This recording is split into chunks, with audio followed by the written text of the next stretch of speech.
Eh bien bonjour, je m'appelle Babouk, je suis le capitaine Sébastien Nativel. J'ai été pilote du Rafale Solo Display en 2018 et 2019 et je suis le coach du RSD 2020-2021 au profit du capitaine Toul, Chouss. C'est un surnom qui rappelle mes origines réunionnaises. Quand je suis arrivé en métropole et que j'ai intégré l'armée de l'air en 1999, au sein de ma promotion, j'ai dû sortir une phrase avec ce mot qui veut dire araignée en réunionnais, en créole. Mes camarades de promo ont tout de suite pris le pli de m'appeler par ce surnom qui était quand même assez original. Oui, alors coach du RSD, c'est responsable de l'équipe technique déjà, avant tout. C'est entraîneur pour le nouveau pilote, partage d'expérience avec le nouveau pilote. Et c'est vraiment le tampon entre le pilote et les autres, je dirais. Donc entre le pilote et les états-majors, les organisateurs et l'équipe technique. Le pilote ne doit se concentrer que sur son vol, sur l'aspect image du Rafale Solo Display, donc l'image tradition, l'image communication. Tout ça, c'est dédié au pilote, évidemment, son vol. Moi, en tant que coach, j'apporte mon expérience, je le conseille sur les manœuvres éventuellement à faire en début d'entraînement, en début de saison. Je suis au point central pour surveiller et assurer sa sécurité. Et je suis coordinateur avec les organisateurs de meetings et les mécaniciens qui assurent pleinement la partie logistique et cohésion de l'équipe, parce que c'est très important. Voilà, donc en gros, je suis un petit peu le point central et je distribue un petit peu les directives en fonction de ce que moi j'ai du dessus et en fonction de ce que j'ai comme info par les organisateurs au sein de l'équipe. Voilà, donc je suis le responsable de l'équipe. Par passion, en fait. Pilote de chasse, c'est un métier de passion. C'est-à-dire qu'on aime ou on n'aime pas. Voilà, on veut faire ce pilote de chasse ou peut-être qu'on voudrait... Non, il faut vouloir être pilote de chasse parce que c'est un métier de passion qui est extrêmement exigeant, qui procure énormément de bonheur et de plaisir, bien entendu. C'est la passion du vol, la passion de l'aviation de chasse, des belles machines, de la technologie. Je saurais même pas dire précisément pourquoi j'ai voulu être pilote de chasse. J'ai toujours voulu être pilote de chasse. Je ne me souviens pas à quand remonte cette passion, pour tout te dire. Il y a quelques pistes. Hein. Mon grand frère était déjà très intéressé par l'aviation de chasse. J'ai toujours levé le ciel quand je voyais des avions. J'ai pris beaucoup l'avion quand j'étais petit. Pour venir de La Réunion en métropole, on est obligé de prendre l'avion. Voilà, tout ça fait que j'ai toujours voulu faire pilote de chasse. Voilà. Piloter un avion, avant tout, bien sûr, et être dans un avion de chasse, c'est la cerise sur le gâteau. Et le summum, c'est d'avoir pu terminer sur cette démonstration technique. C'est vraiment pour moi quelque chose que j'ai toujours voulu faire et j'ai réussi. Et je suis très, très heureux, j'ai eu la chance de pouvoir faire ça. Et maintenant, je transmets à Chouss, qui a certainement répondu à la même chose que moi, pour qu'il puisse le faire dans des conditions de sécurité, plus grandes. Je sais pas comment tu pourrais dire ça, les conditions de sécurité dans les meilleures conditions de sécurité. Tu veux la refaire ou c'est bon?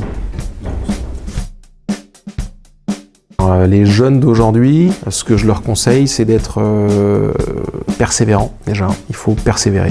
C'est pas toujours facile, il y a toujours des périodes, et on est en train d'en vivre une, qui sont compliquées.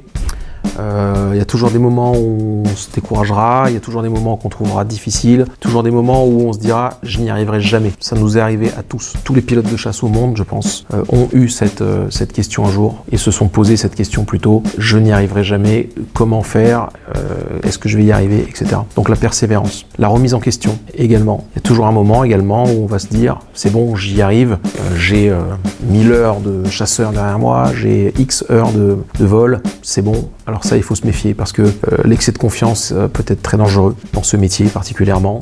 Donc la remise en question, ça fait partie du métier. On est toujours en train d'apprendre quelque chose, les technologies évoluent. On n'a jamais fait le tour de la question. D'accord, donc ça c'est vraiment très important. Et puis continuer à rêver, c'est ça le plus important. Alors j'en ai plein, je sais. Alors je saurais pas en prendre un particulièrement, mais j'en ai énormément, hein, et j'en ai plein là qui me viennent en tête. Alors Les meilleurs souvenirs, ce sont les grandes... ce sont des sites particuliers, le Bourget bien entendu, parce que le Bourget, je pense qu'il n'y a pas grand monde dans le monde de l'aéronautique qui a pu voler en Rafale au Bourget. Et ça, c'est vraiment un honneur et puis une chance, hein, bien sûr. Sortie de l'avion en allant devant le stand d'Assaut Aviation, accueilli par la famille d'Assaut, président directeur général. C'est quelque chose, c'est quand même quelque chose. Après des sites vraiment particuliers, alors je pense particulièrement à Mollis en Suisse, à Courchevel, donc ce sont des vols en montagne qui sont vraiment différents d'un vol sur de la plaine. Le cadre magnifique et particulièrement à Mollis, un accueil vraiment chaleureux. De la part des Suisses, ça a été vraiment chouette. Le cadre y a été pour beaucoup. Et les vols dont je me souviendrai, les après-vols dont je me souviendrai, ce sont mes derniers vols, particulièrement la DER de la PAF et Sainte-Maxime, avec les mécaniciens. C'était en sortant de l'avion, j'ai eu quelques petites larmes, hein, j'ai pas honte de le dire, après avoir passé 2 ans sous pression quand même, qui s'est relâché instantanément. Et puis le fait d'avoir été vraiment soutenu par ces mécaniciens, je leur dois beaucoup.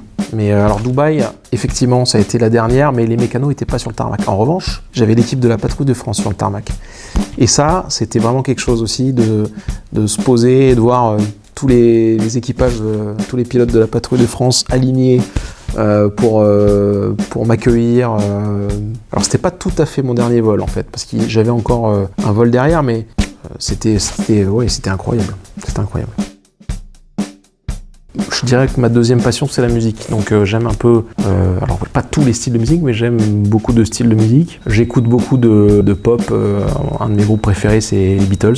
J'aime bien Muse, j'aime bien ce style de musique. J'aime également beaucoup la musique classique, parce que j'ai commencé par du piano quand j'étais tout petit. Je continue à faire du piano d'ailleurs, du piano classique, donc j'aime beaucoup ça. Rafale parce que tout ce que j'ai toujours voulu avoir quand j'étais sur Mirage, je l'ai sur Rafale.